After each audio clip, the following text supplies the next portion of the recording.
하나님 말씀 보도록 하겠습니다.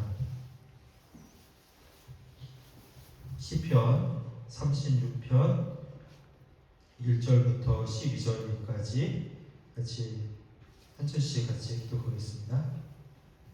시편 36편 1절에서 12절까지입니다.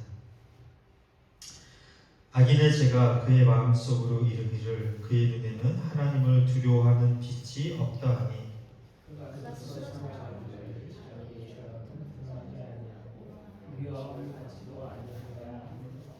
그의 입에서 나오는 말은 제약과 속임이라. 그는 지혜와 선행을 그쳤도다.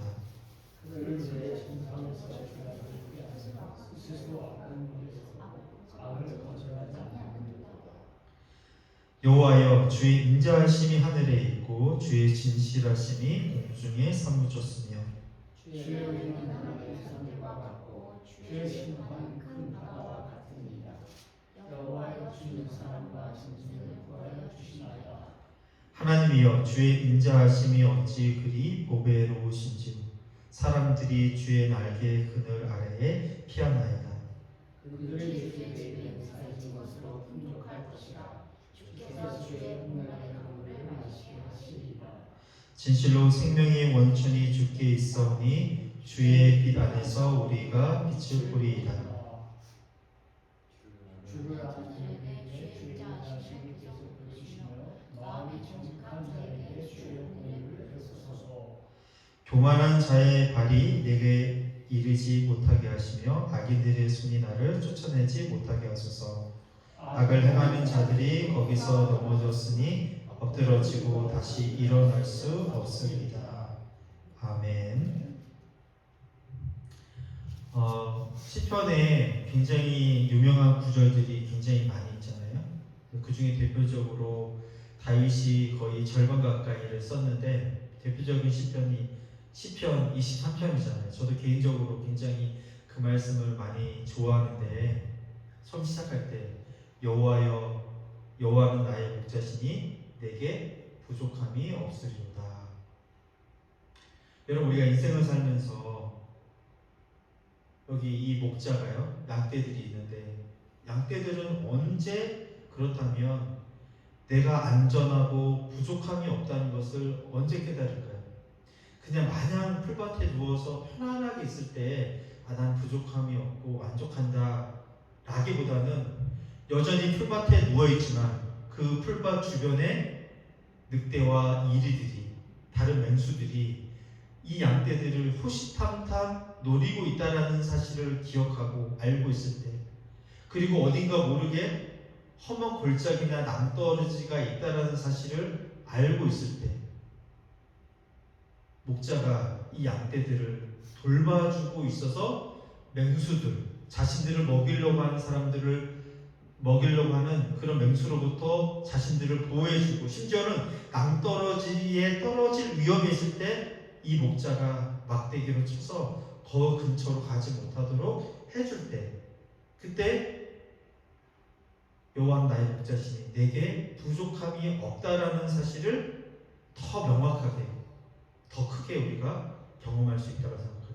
마찬가지로 우리가 신앙생활을 하지만 이 세상에는 여전히 시끄럽고 분주하고 여러 가지 사건 사고와 또 악인들이 행해가는 모습들을 우리가 계속해서 보고 있잖아요. 그럼에도 불구하고 주님이 주시는 은혜, 하나님이 주시는 안식, 하나님이 주시는 만족, 그것들을 우리가 언제 더 많이 경험하냐면 아무런 문제가 없을 때가 아니라 여전히 세상은 어지럽고 혼란스럽고 악인들이 판을 치고 있지만 그런 가운데 내 삶 가운데 하나님이 나와 함께 해주시고 나에게 만족을 주시고 평강을 주시고 나를 보호해 주신다라는 사실을 우리가 늘 기억하고 있을 때 우리의 삶의 만족이, 신앙생활의 기쁨이 더 크게 다가온다는 것을 기억해야 된다는 것입니다. 오늘 시편을 시작하면서 이 36편은 악인에 대해서 이야기를 하고 있거든요. 악인이 어떤 존재인지, 악인의 특징에 대해서 아주 잘 우리에게 가르쳐주고 있습니다. 1절에 보니까 악인의 마음이 어떻게 시작하고 있냐면 악인은 그 마음에 이르기를, 그 마음속으로 이르기를 그의 눈에는 하나님을 두려워하는 빛이 없다 하니. 무슨 말입니까? 이미 마음속으로 다 마음에 먹는데 하나님을 두려워하는 게 없다라는 거예요. 여기서 이 두려움은 우리가 하나님을 경외할 때 오는 그런 두려움이 아니라 쉽게 말하면 공포입니다. 공포. 하나님에 대한 두려움, 하나님께서 나를 처벌하신다라는 그런 두려움이, 공포가 전혀 없다라는 거예요. 악인들의 마음에는 나는 하나님께 처벌받지 않을 거야. 내가 왜 처벌받아? 이런 마음이 왜 있냐면 하나님에 대한 존재 인식이 없기 때문이었습니다. 하나님이 어디 있어? 가끔씩 제가 옛날에 전도할 때 그 안양역에서 전도한 적이 있었거든요. 제가 대학교 때 CCC인데 CCC는 사역리를 가지고 1대1 전도를 하거든요. 그래서 매일 수요일마다 가서 했어요. 사실은 쉽지 않았는데, 그래서 사역리 잠깐만 선생님 저한테 5분만 시간을 주시면 제가 놀라운 소식을 들려드리겠습니다. 그래요. 다 알죠? 이 인간이 뭘 말하는지 됐다고 막 그러거든요. 근데 어떤 아저씨 한 분한테 제가 했는데 아무 안 하고 고개만 끄덕이더라고요. 그래서 제가 보고 전했죠. 사역일을 쭉 전했죠. 그랬더니 저보고 야, 너 하나님 있는 거 진짜 믿어? 이래요. 그래서 당연히 믿죠. 그랬더니 그러면 나는 눈에 보여야만 믿거든. 하나님 한 번만 보여줘봐. 그러더라고요. 야, 내가 내 주먹을 믿지 눈에 보이지도 않는 하나님을 내가 왜 믿어? 이렇게 말했거든요. 그분이 악한 분이라는 건 아니지만 세상 사람은 그렇다는 거예요. 특별히 이 악인들은요, 왜 하나님에 대한 두려움이 없냐면 하나님에 대한 인식, 존재 인식이 아예 없기 때문에 그래요. 그러니까 하나님께서 나를 내가 악한 짓을 하거나 악한 마음을 품고 어떤 것을 해도 나는 처벌받지 않을 것이라는 그 마음이 있기 때문에 공포, 두려움이 전혀 없는 거죠. 그래서 2절에 보니까 이 마음으로부터요, 무엇으로 나아가냐면 확신으로 나아가요. 2절에 이렇게 말씀하고 있습니다. 그가 스스로 자랑하기를 자기의 죄악은 드러나지 아니하고 미워함을 받지도 아니하리라 하미로다. 당연하죠. 하나님에 대한 두려움, 무서움이 전혀 없기 때문에 내가 지은 죄악, 내가 엄청난 일을 저질러도 이것은 남들에게 미워함을 받거나 아니면 처벌을 받지 않을 것이라는 그 자만, 우쭐함, 심지어 자기 자랑이 거기 담겨져 있는 거죠. 그래서 악인의 근저에는요, 하나님을 두려워하지 않는 것이 들어있을 뿐만 아니라 그것이 자기 자랑으로, 자기 자만으로, 우쭐대는 함으로 심지어 나온다는 것입니다. 그것도 입 밖으로 나오는 거지. 저는 이 부분을 보면서 창세기 4장에 보면 라멕이라는 아담의 자손 중에 라멕이라는 인물이 나오거든요. 거기 창세기 4장 23절, 24절에 보면 이렇게 라멕이 자기 자랑을 해요. 라멕이 아내들에게 이르되 아다와 실라여 내 목소리를 들으라. 라멕의 아내들이여 내 말을 들으라. 나의 상처로 말미암아 내가 사람을 죽였고 나의 상함으로 말미암아 소년을 죽였도다. 가인을 위하여는 벌이 7배일진데 라멕을 위하여는 벌이 77배 이리로다 하였더라. 무슨 말입니까? 지금 자기 아내들한테 자랑하는 거예요. 누군가 나를 건드린 사람이 있대요. 나를 건드려? 그래서 내가 쳐 죽였대요. 나의 마음을 아프게 한 사람이 있대요. 내가 그 소년을 쳐 죽였대요. 그러면서 하는 말이 무엇이냐면 가인을 위해서는 벌이 7배일진데 라멕을 위해서는 벌이 77배래. 무슨 말이에요? 나 건들기만 해봐. 내가 가만두지 않을 거야. 그 이야기를 하고 있는 거예요. 쉽게 말하면 하나님 없이도 나 자신을 내가 잘 보호하고 심지어는 내 힘이 얼마나 강한지 알아? 나는 내 주먹을 믿고 사는 사람이야. 나 건들기만 해봐. 나 가만 안 둬. 다 봐봐. 아다와 실라요. 내가 나 건드리는 자 내가 싹 쓸어버렸어. 지금 이 노래를 부르고 있는 거죠. 악인들의 특징이 그렇다는 말입니다. 마음속에 하나님을 두려운 마음이 없을 뿐만 아니라 심지어는 자신의 죄악이 자신의 그런 악행과 그런 것들이 드러나지 않고 심지어는 미움을 받지 않을 것이라는 그런 자만과 자화자찬이 그 안에 있는 거죠. 그래서 3절은요 점점 더 강하게 말을 합니다. 그의 입에서 나오는 말은 죄악과 속임이라. 그는 지혜와 선행을 그쳤도다. 여러분 그러니까요. 그 안에서 나오는 건 죄악밖에 없죠. 당연히 속임이죠. 속임이라는 거는 다른 사람을 향해서 속이는 거잖아요. 결국은요. 그 말은 무엇이냐면 다른 사람에 대한 존중, 배려 이런 게 없는 거예요. 사람을 이용할 새 대상으로만 보는 거예요. 내가 갖고 노는 대상으로밖에 보이지 않는다는 거예요. 그래서 악한 자의 특징이 무엇이냐면 세상 사람들은 다 자기 중심적이거든요. 그런데 그 중에서도 특별히 악한 사람들의 특징은 무엇이냐면 사람을 존중의 대상이 아니라 속임의 대상인 거죠. 어떻게 하면 사기칠까? 어떻게 하면 이 사람 갖고 더 놀까? 어떻게 하면 더 많은 이익을 내가 이 사람한테 취할까? 이게 악한 자가 늘 생각하는 것이라고 오늘 성경은 우리에게 가르쳐주고 있습니다. 심지어는요 4절에서요 어디까지 나아갑니까? 그는 그의 침상에서 죄악을 꾀하며 스스로 악한 길에 서고 악을 거절하지 아니하는도다. 무슨 말이에요? 심지어는요 침상에 이제 잠자리에 들면 피곤하잖아요. 악한 짓도 얼마나 피곤합니까? 악한 생각, 악한 행동을 하면 당연히 피곤하고 힘들 텐데 그래서 잠자리에 들 때는 편히 쉬고 싶을 텐데 심지어는 잠자리에 들 그 침상에서조차도 이불 속에서도 악을 꾀하는데 재미나 있다라는 힘이 나 있다라는 거예요. 악한 자들은 어떻게 하면 더 많은 깨를 내고 악을 내서 이용해 먹을까? 어떻게 더 속여 먹을까? 잠자리에 드는 그 이불 속에서도 신이 나서 그 짓을 하고 있다는 거죠.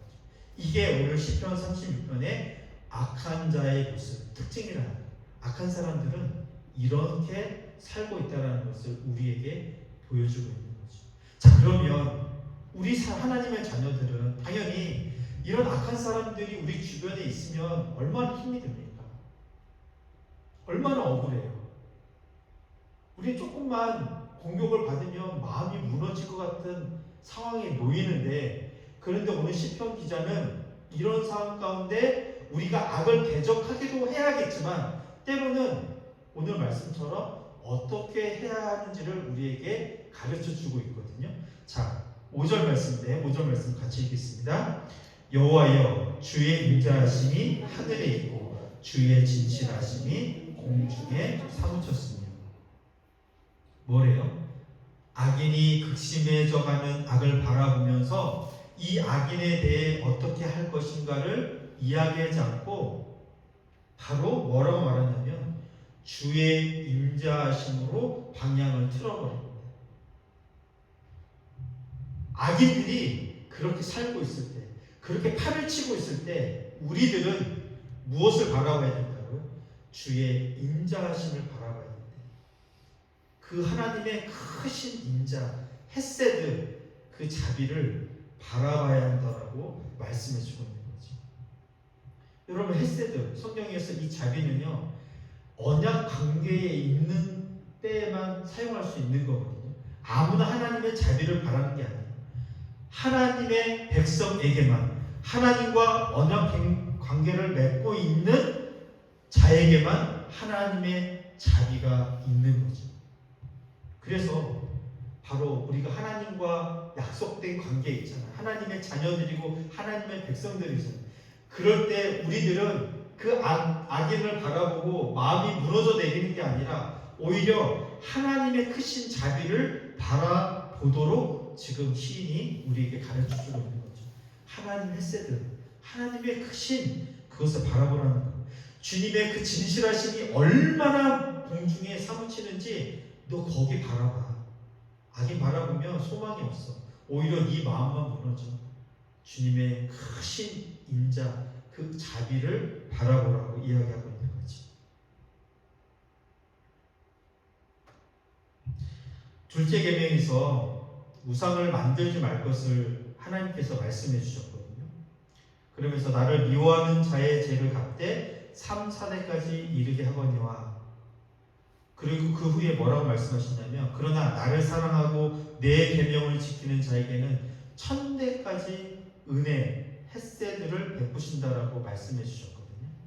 여기서 1000대까지 은혜를 베푸신다, 이게 바로 헤세드예요. 그러니까 십계명은 하나님의 은혜 안에 있는 언약 백성들에게 주어진, 말하자면 그 백성의 테두리 안에 있는 자들에게 주어진 삶의 지침 같은 것이죠. 그렇게 볼 때 나를 사랑하고 내 계명을 지키는 자들에게 1000대까지 은혜를 베푸신다라는 이 의미는 숫자적으로, 문자적으로 그것을 베푸신다는 게 아니라 그 언약 안에 있다면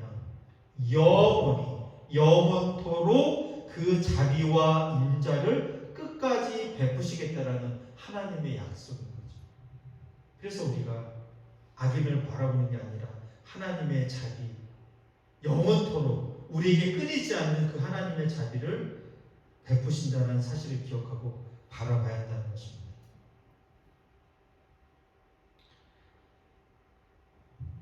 시편 기자가 악인의 실체를 살피고서 이렇게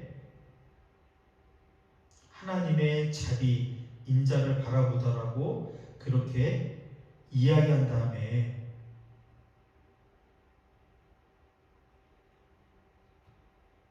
7절과 8절인데요. 우리 7절과 8절 말씀 같이 읽도록 하겠습니다. 시작. 하나님이여 주의 인자하심이 어찌 그리 보배로우시지요. 사람들이 주의 날개 그늘 아래에 피하나이다.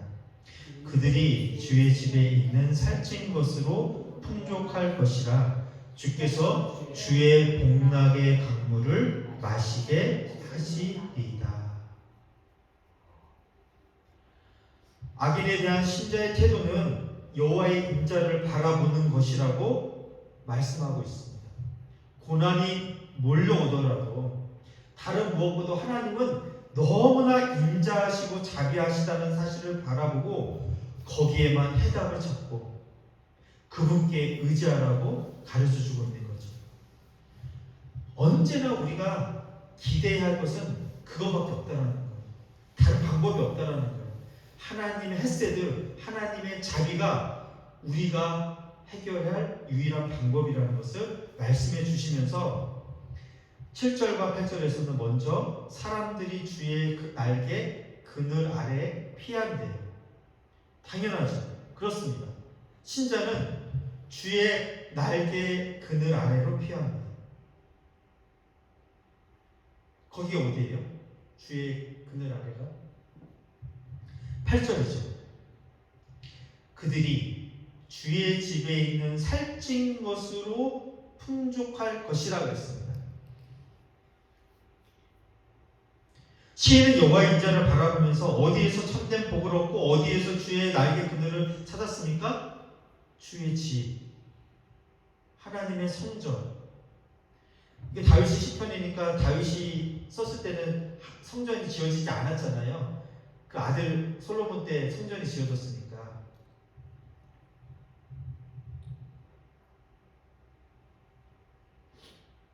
여전히 법궤가 있는 실로에서 거기를 하나님의 집으로 표현했잖아요.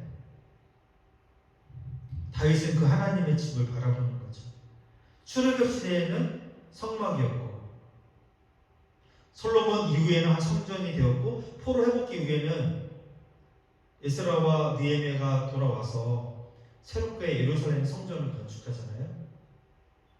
그리고 오늘날 신약 시대를 살고 있는 우리에게는 주님의 집, 주의 집, 어디로 가리킵니까? 1차적으로는 어디를 말하는 거예요? 성전을 완성하신 예수 그리스도를 1차적으로 가리키죠. 그리고 바로 하나님의 백성들이 모여있는 공동체, 하나님의 교회를 가리키고 있는 거죠.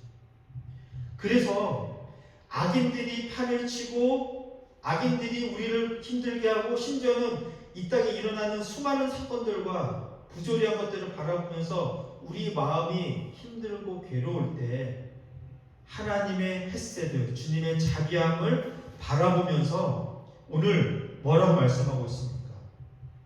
그들이 주의 집에 있는 살찐 것으로 풍족하다고 말씀해주고 있습니다. 여러분 얼마나 놀랍습니까? 여러분 살찐 것은 풍부한 것을 가리킨 거잖아요. 현실은 이렇게 고단한데 악인이 길을 쓰고 자신을 죽이려고 하는데 신자는요 주님의 집 안에서 살찐 것으로 풍족해진대요. 넌센스 아닙니까? 말이 안 맞잖아요. 그런데 하나님의 답은 여기에 있다라는 것이에요. 바로 우리가 예배 안에서 교회 안에서 하나님의 말씀으로 하나님을 섬기면서 주님의 집에서 주시는 풍족한 것으로 우리의 영혼이 살찌워지고 우리의 마음이 풍성해지고 우리의 삶이 윤택해진다라고 말씀해주고 있는 거죠. 삶에 고난이 있고 두려움이 있고 여전히 악인들 때문에 세상의 어떤 공격 때문에 우리의 삶이 어려움이 있고 힘들 때 우리는 시선을 돌려서 주님의 자비하심 그리고 주님의 공동체 안에서 주님의 집에서 살찐 것으로 풍족해진다라고 말씀해주고 있는 거죠. 여기 뭐라고 말씀하십니까?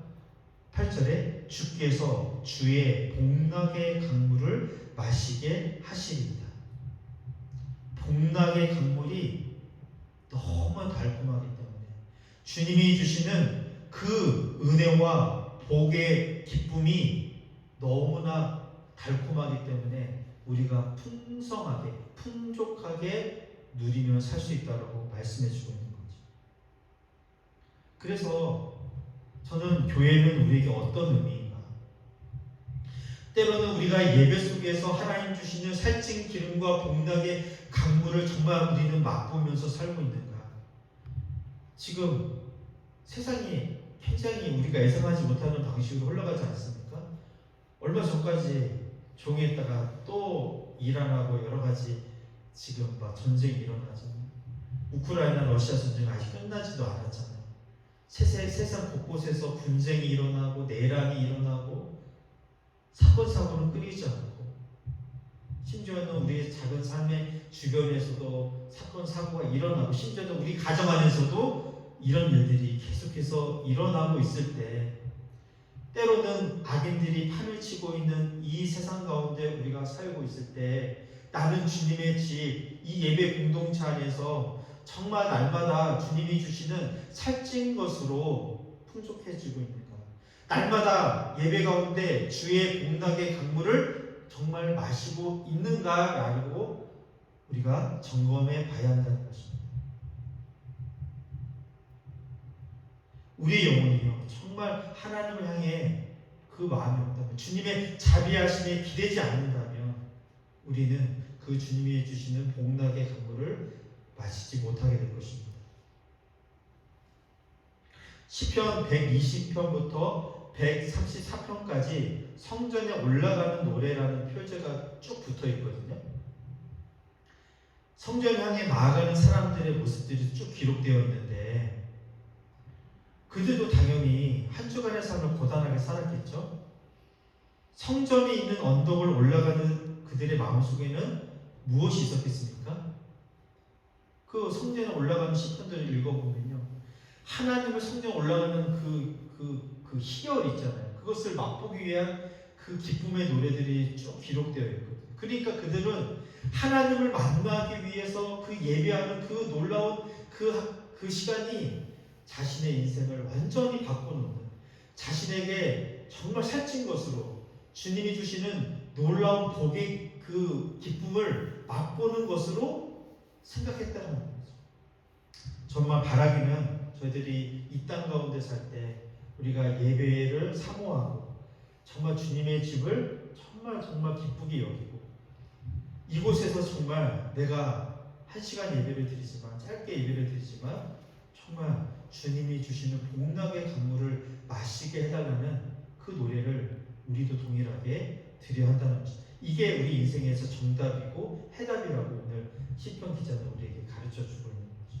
바라기는 우리가 매주 예배 드리고 또 때로는 가정 예배도 드리고 나 혼자 하나님 앞에 묵상 예배를 드릴 때 저는 이런 것으로 우리의 삶이 정말 살찌워지기를 원합니다. 오늘 말씀처럼 살찐 것으로 풍족해진다라고 말씀해 주시고 그것이 바로 주님이 주시는 복락의 강물을 마시게 해주신다라고 말씀해 주셨는데 우리가 날마다 그것으로 인해서 우리의 삶이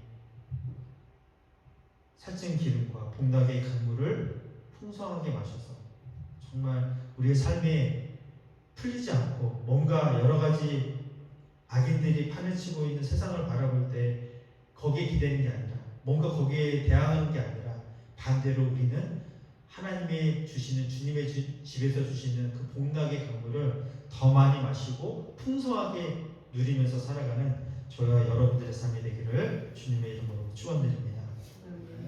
기도하겠습니다. 하나님 아버지 은혜와 사랑을 감사합니다.